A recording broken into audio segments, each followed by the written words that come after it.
My name is Mindy Vecchioli, and I am the family consultant with the KidsPeace office here in Muncie. And the reason that we nominated Shawn and Lisa Webb is because they have been with KidsPeace for over 15 years and had at least 35 placements. During this time frame, Shawn and Lisa were also raising 3 boys of their own and recently became first-time grandparents.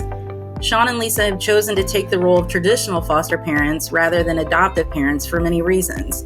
The most profound reason is that it has allowed them, over the course of time, to provide many children with safe and stable living conditions. The Webbs have been a lifeline for many of these placements, but particularly teenage boys. The Webbs rarely say no to respite or a placement, and the Webbs have done an amazing job with using trauma-informed care method of parenting for children who struggle with those challenging behaviors due to those past traumas. The Webbs are patient and structured, which is vital to the youth and their ability to thrive. In 2023 alone, the Webbs assisted in 8 permanency cases. 7 of those children transitioned home and 1 into an adoptive home. Of those 7 children, 3 of them had been in the foster care system for more than 2 years. The Webbs have remained in contact with several of their placements over the years and at times have been included in many achievements such as their graduations, marriages, the birth of their children. The Webbs have the ability to connect with the youth, their families, and service providers involved in the children in their home and their care. This ability stems from their humble approach to foster care and the heart and soul they put into it.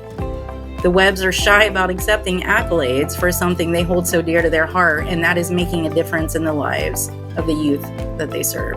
KidsPeace is honored to have such a family and are grateful for the contributions that they have made to our program. What was it that led you to decide that you wanted to become foster parents?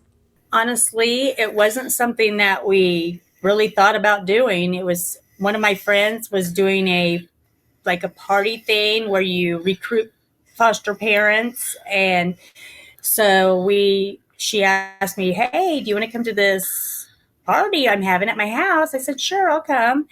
And I went, and I was like, this is something I might want to do. I could probably do this. So I signed up for it, told my husband, I said, "Hey, would you want to do this?" He's like, "Yeah, that's fine. If you want to do it, that's fine. I'll do what you want to do." And that's where it began. Has your experience been anything like you imagined? Why or why not? No, not really. It's kind of been up and down all over the place. Like we've had kids with all kinds of different backgrounds, personalities, just everything. So no, it was actually not what I expected at all. Yeah, all the kids are very different. Everyone has their own personality on what they do and how they do it and everything. And you learn that.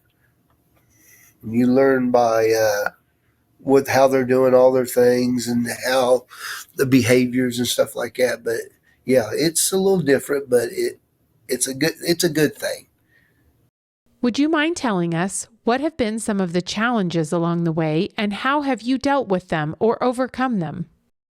I've had challenges, lots of challenges with different boys in here. I mean, some of them's come in with some drugs. Some of them's come in really good kids. I've had some girls in here.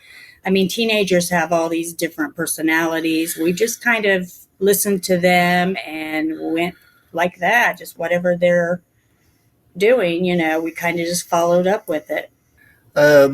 My challenges are they will put you to a challenge, and it's like a test to you of what they're doing, and you go through the challenge of it. It's like a challenge for you, and it helps to bond with these kids and to understand them. What have been the biggest rewards for you as foster parents? I think the reward has just been getting to know everybody and actually helping a little bit. Every little bit helps. Mine is to get them through what they need and to let them know they're at ease, and then let them know we got their backs and we understand, and that we do understand them. What do you think has helped you to be successful?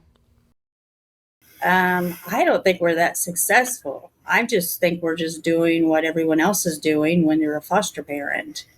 Like we've just been doing it a long time and it's just different kids. And sometimes I'm like, I'm ready to be done. But then if for some reason, take a little break and I'm back in it. I'm the same way. I'm same with her.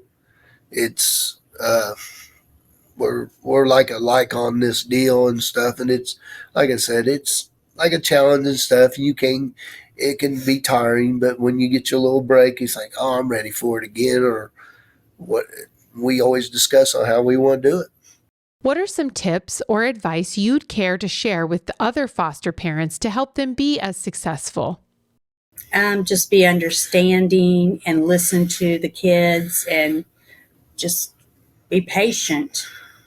She's right. A lot of patience. It does take patience on this. You try to go at it too quick and it'll overwhelm you. What are some things that you often do to help kids in your care become more resilient? Usually I try to get them set up for like if they're going back home, like just whatever they need, get them ready for that. A lot of the kids go back home when some of them age out, but we don't adopt. We've never adopted. We've just always, took on the challenges, and it's kind of what I do with them. Mine is I like to see them graduate from school. Mine's more of the education. I think that's a big thing for them. I like to see when I see them like graduate or they get through a grade or something, that's a success to me.